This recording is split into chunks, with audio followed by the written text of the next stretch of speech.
I married the wrong man. It's like the entire world was programmed to erase my name from everything tied to Mrs. Hale. I thought I'd already hit rock bottom until I got a call from the Mafia boss. Cancel it. His voice was low and cold, like a command meant for someone already dead. When the doors of the mansion opened, he was there surrounded by men in black suits, his gaze sharp as a blade. Leonardo D'Amato, the Italian mafia boss. He didn't ask, didn't introduce himself. He just said, "Your husband stole my money. End the marriage now, or I'll end you." On the table, the divorce papers were already signed by Richard. I signed them. The ink hadn't even dried when he spoke again, voice deep and utterly devoid of emotion.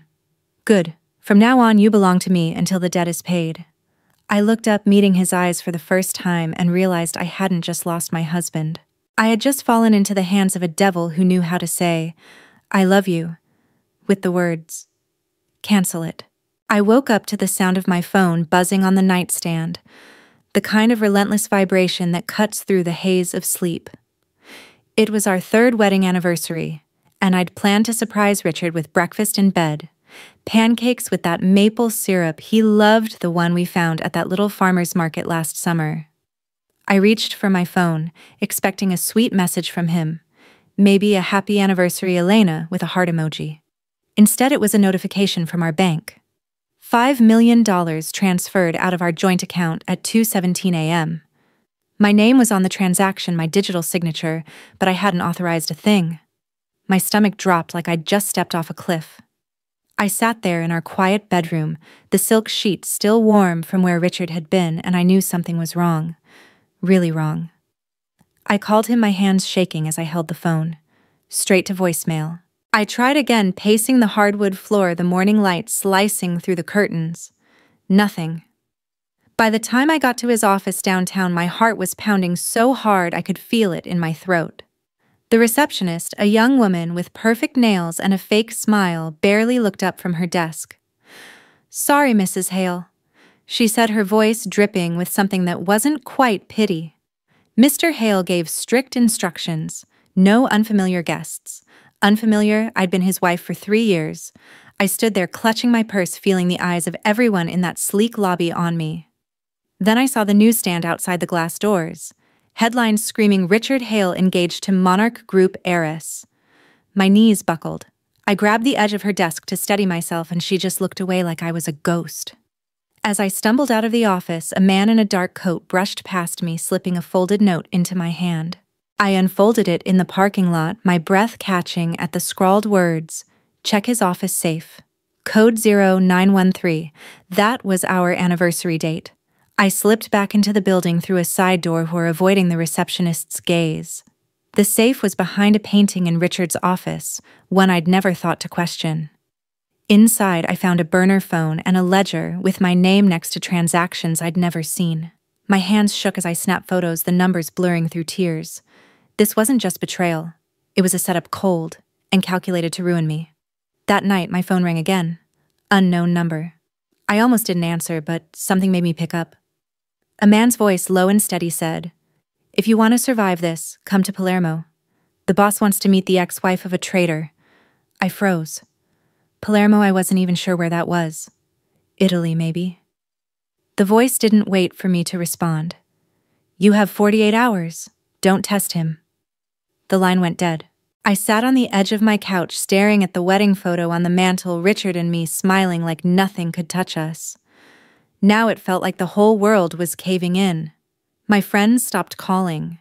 My colleagues at the law firm sent a curt email, suspended, pending an ethics investigation.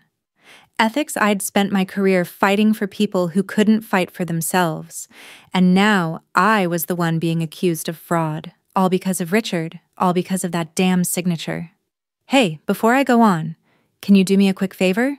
If you're watching this, grab your phone, give this video a like, drop a comment below, and hit that subscribe button. It means a lot to me to share this story with you, to know you're out there listening, maybe feeling some of what I felt. It's just a small thing, but it keeps me going, knowing we're in this together. All right, let me get back to it. I didn't have much choice. I booked a flight to Palermo, my hands trembling as I packed a small bag. I kept thinking about that call, the way the man's voice had no warmth, no give. I didn't know who this boss was, but I knew Richard had been mixed up in something bad. I'd seen the late-night calls, the way he'd lock his office door, the expensive watches he started wearing. I thought it was just ambition. Maybe a big client. God, I was naive. The flight was a blur, 13 hours of staring out the window, the ocean below looking like it could swallow me whole. When I landed, a car was waiting. No driver, just a note on the seat, Villa d'Amato. Be there by midnight. I drove through narrow streets, the air thick with the smell of salt and jasmine, my heart racing as the GPS led me to a gated estate perched on a cliff. At the airport, a woman in a tailored suit stopped me, her eyes scanning me like I was a barcode. "Elena Hale." She asked, her accent crisp. I nodded, unsure. She handed me a sealed envelope, no explanation, and walked away. Inside was a single photo, me walking into Richard's office that morning. Someone had been watching. Scrawled on the back, "You're already in too deep." My throat tightened, but I tucked the photo into my bag, my fingers brushing the wedding ring I hadn't taken off yet. Whoever this boss was, they knew more about me than I did about them. The villa was massive, all stone and iron, like something out of a movie.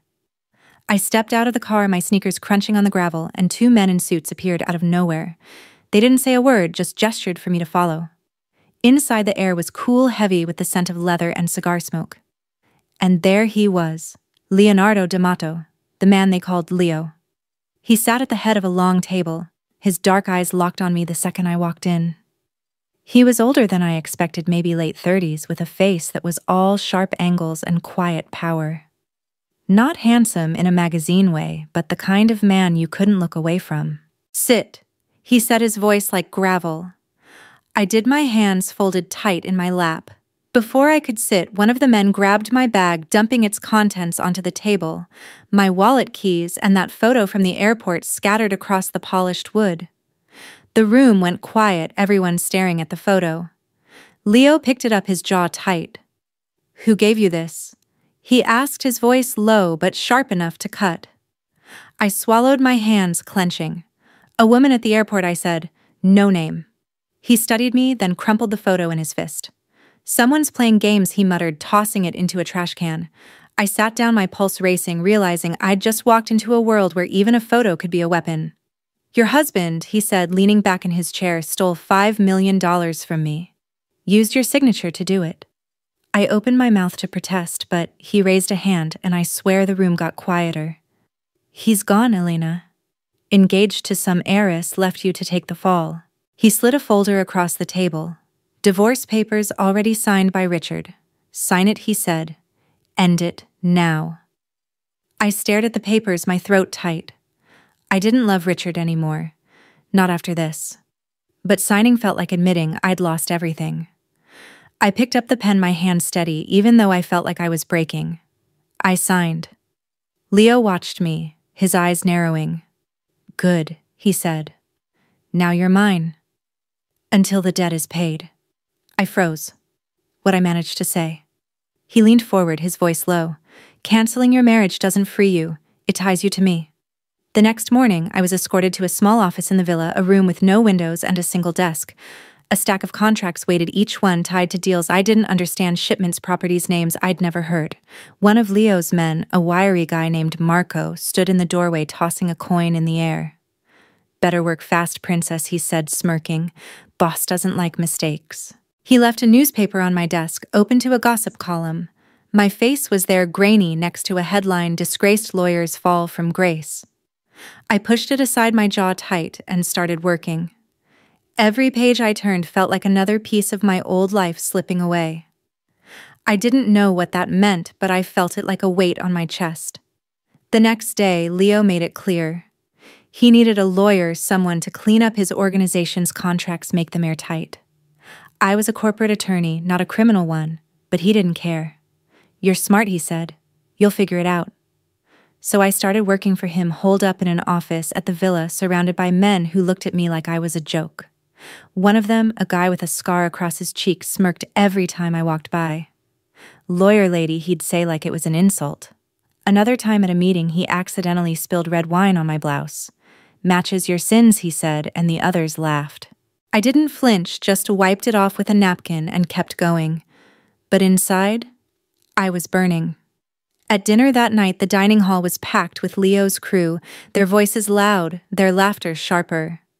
A woman across the table, all diamonds and venom, leaned forward. "So Elena," she said, loud enough for everyone to hear, "how does it feel to go from a penthouse to a prison?" The room stilled forks, pausing midair. I set my glass down slow and met her eyes. "Better than pretending I'm free when I'm not," I said. Her smile faltered, and the man next to her coughed into his napkin. I didn't look away. The room moved on, but I felt Leo's gaze on me steady, like he was seeing something new. Leo's sister, Vera, was worse. She was tall, elegant, with eyes that could cut glass. She cornered me one night in the hallway, her perfume sharp enough to choke me. "You're temporary," she said, her voice cold. "My brother will tire of you. Don't get comfortable." I nodded, kept my face blank, but I was starting to see the cracks in their world. Late nights, I'd pore over their contracts, noticing discrepancies, money moving through accounts that didn't make sense. One night, I found a pattern. Funds siphoned off, routed through my name. Someone was setting me up to take the fall, just like Richard had. I didn't say anything. I just watched, waited, and started digging. One evening, I overheard two of Leo's men in the courtyard, their voices low, but not low enough. "She's trouble," one said, lighting a cigarette. "Boss keeps her close, but she's digging where she shouldn't." The other laughed a harsh sound. "Let her dig. She'll bury herself." I stood behind a pillar, my pulse hammering, clutching the USB drive I'd used to back up my findings. They didn't know I'd heard, but their words lit a fire in me. I wasn't just fighting for survival, now I was fighting to prove them wrong. I installed a tracking program on their system, something I'd learned from a tech-savvy client years ago. It was risky, but I had to know. The trail led to Vera. She was the one moving the money skimming from Leo's accounts. I didn't confront her. Instead, I sent the evidence to Leo anonymously, a flash drive left on his desk. The next day, he called a meeting. The room was tense, everyone on edge. Leo slammed his fist on the table, his voice like thunder. "There's a traitor in this house," he said. Vera sat across from me, her face calm, but I saw her fingers twitch. When Leo revealed it was her, she didn't deny it, just smiled, slow and bitter. "You're falling for her, aren't you?" she said to him, glancing at me. "She'll be the death of you." That night, Vera was found dead in her room. Overdose, they said. I didn't ask questions. The air in the villa changed after that, like a storm had passed but left everything jagged. Leo's men watched me closer, their whispers sharper. One morning, I found my office door ajar, my papers scattered across the floor. Someone had written "traitor" in red marker across my desk. I stood there, my hands clenched, staring at the word until it blurred. Then I grabbed a cloth, wiped it clean, and got back to work. But I kept a knife from the kitchen in my bag after that, just in case. Leo came to me after, his face unreadable. "I should have trusted you sooner," he said, his voice softer than I'd ever heard it. I didn't know what to say. I just nodded, my hands gripping the edge of my desk. Something shifted between us then, like a door cracking open. He started watching me differently, not like a boss, but like a man who saw me, really saw me. I felt it too, this pull, even though I knew it was dangerous. He was dangerous, but there was something in him, a code maybe, or a wound that made me want to stay close. One night, Leo called me to his study, the fire crackling low. He poured me a glass of whiskey, his fingers brushing mine as he handed it over. "You're not what I expected," he said, his eyes searching my face. I took a sip, the burn steadying me. "What did you expect?" I asked. He leaned back, his voice quiet. "Someone who'd break." I set the glass down, my heart racing. "I'm still here," I said. He nodded, and for the first time I saw something like respect in his eyes, maybe more. The rumors started soon after, whispers in the halls. The boss is losing it, trusting some disgraced lawyer. I heard them, but I kept my head down, kept working. One afternoon, I was summoned to a warehouse to review a shipment contract. When I arrived, the place was empty except for a single crate and a man named Gino, one of Leo's lieutenants. He tossed me a clipboard, his sneer cutting deep. "Sign it," he said. "Unless you're too good for dirty work." I scanned the papers, fake invoices clearly, a cover for something illegal. I set the clipboard down, my voice steady. "This isn't right," I said. He stepped closer, towering over me. "You don't get to say what's right," he spat. I held his gaze, my hand inching toward the knife in my bag. "Then Leo will," I said. He backed off, muttering, but I knew I'd just made another enemy. Then came the meeting that changed everything. Leo's inner circle, a group of men who looked like they'd kill you for breathing wrong, cornered him. "Choose," one of them said. "Punish her or lose your seat." I was standing there holding a stack of contracts when Leo turned to me. His eyes were cold, like they'd never softened for me. He stepped closer, and before I could react, he slapped me. Hard. The room went silent. "You're done here," he said. I hit the floor, my cheek stinging, my heart in pieces. I didn't cry. I stood, grabbed my bag, and walked out. That night, I left the villa, my old wedding ring heavy in my pocket. As I walked away, the gravel crunching under my feet, a car pulled up beside me. One of Leo's men, a quiet one named Carlo, rolled down the window. "Get in," he said, his voice low. I hesitated, but his eyes were steady, not cruel. Inside, he handed me a burner phone. "Boss's orders," he said. He didn't mean it. "They were gonna kill you." I clutched the phone, my cheek still throbbing, and realized Leo had played a part to save me. But it didn't make the pain less real. I didn't know it was an act. Leo had done it to protect me. There was a hit out on me, ordered by one of his own. He'd taken the heat to buy me time. But I didn't know that then. All I knew was the pain, the humiliation, the way his hand had felt against my face. I was back in a cheap motel staring at the ceiling when my phone lit up. A live stream. Richard's face filled the screen, his voice taunting. "Leo D'Amato, you canceled my marriage. Now I cancel her life." He panned the camera, and I saw myself tied up, gagged in some warehouse. Except I wasn't there. It was a setup, a deep fake, but it was convincing enough to pull Leo in. In the motel, I watched the live stream, my hands shaking so bad I could barely hold the phone. Then I saw something in the background, a street sign, half blurred but familiar. It was a warehouse district near the port, one I'd driven past on my way to Palermo. I grabbed my bag, the knife still inside, and ran. The streets were dark, the air heavy with the smell of oil and salt. When I reached the warehouse, I heard Richard's voice echoing inside, mocking Leo. I slipped through a side door, my heart pounding so loud I thought they'd hear it. He came alone. No backup, no army. Just him walking into that warehouse like he didn't care if he walked out. Richard was screaming, waving a gun, but Leo's voice was steady. "She's not mine anymore," he said. "She's the reason I'm still here." I was watching from the shadows, my heart in my throat, when Richard raised the gun. I don't know how I got there, adrenaline maybe, but I was out of hiding, running, calling the only contact I had left in Leo's circle. By the time I reached the warehouse center, shots were ringing out. Leo was on the ground, blood pooling under him. Richard turned to me, his face twisted with rage. I didn't think. I grabbed a gun from a fallen guard and fired. Richard dropped, and I ran to Leo, his hand cold in mine. "If I die," he whispered, "burn it all down. Pretend I was never the boss." I knelt there, Leo's blood soaking into my jeans, and pressed my hands against his wound, trying to stop the bleeding. A guard ran in shouting for a medic, but I didn't look up. Leo's eyes were on mine, fading but fierce. "You didn't run," he said, his voice barely a whisper. I shook my head, tears falling onto his shirt. "I'm done running," I said. The medics came, and I stepped back, my hands red, my heart still racing. I didn't know if he'd make it, but I knew I'd never forget the way he looked at me, like I was the only thing keeping him tethered to this world. He didn't die, but the world came crashing down anyway. The feds were closing in, tearing apart the D'Amato network. I was hauled into court, accused of money laundering, my name dragged through every headline.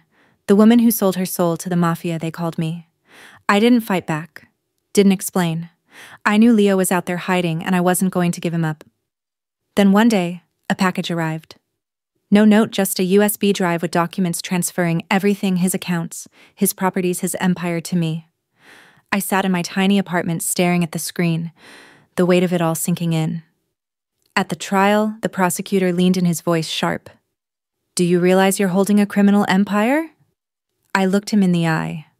I'm not holding it, I said. I'm ending it.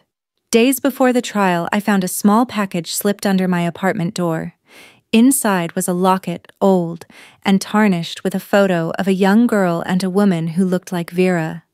On the back, etched in tiny letters, "Forgive her." I clutched it, my breath catching, wondering if Leo had sent it. If he knew something about Vera I didn't. I wore it to court, hidden under my blouse, a quiet reminder that even the cruelest people carried their own ghosts. It steadied me when the prosecutor's questions came sharp and relentless. The day of the verdict, Leo walked into the courtroom. The room went still, like the air itself was holding its breath. He stood before the judge, the cameras, the world. If you want justice, take my empire, he said. If you want peace, take my name. It's hers. All of it. He knelt right there in front of everyone, his eyes on me. I couldn't breathe. Tears burned my eyes as I whispered, "You destroyed everything for me." He smiled, that half smile that always made my heart skip. "No," he said. "I destroyed what kept me from loving you." The judge dismissed the case. The empire was mine, but not the one built on blood. It was something new, something I could shape. Before the courtroom cleared, a reporter shoved a microphone in my face, her voice sharp. "Elena, how does it feel to profit from a criminal's empire?" The crowd hushed, waiting for me to crumble. I stepped closer, my voice steady. "I'm not profiting," I said, holding up the USB drive. "I'm giving it away to people who've been broken like I was." I walked out, the camera flashes blinding, but I kept my head high. That night I started drafting plans for a foundation, my hands steady for the first time in months. Leo disappeared after that. No trace, no word. I used his money to start the Ward Foundation, a non-profit for women betrayed by the people they trusted most. The media loved it, called me the woman who ended an empire. I didn't care about the headlines. I cared about the women who came to us, their stories echoing mine. Every year I sent white roses to the old villa in Palermo, a quiet thank you to the man who'd given me everything and then walked away. I thought he was gone for good. Until one day, a man with a long scar across his cheek walked into my office. "I told you," Leo said, his voice soft. "The empire's yours, but my heart's still mine to give." I looked at him, my throat tight, and laughed through tears. "You've got nothing left to give me," I said. He stepped closer, his hand brushing mine. "Wrong," he said. "I've got me. We signed a new contract that day, not for money or power, but for us. Just a piece of paper, our names side by side, and one line at the bottom. No property, no empire, no chains, only us. I married the wrong man once. Then the right one burned his world down to stand with me. You've been there, haven't you? Felt invisible, like the world didn't see you. But you were never small, never weak. You carried your heart through the fire, and you're still here. So am I. Where are you watching from? Leave a comment below and hit follow to walk with me through heartbreak, betrayal, and finally, healing.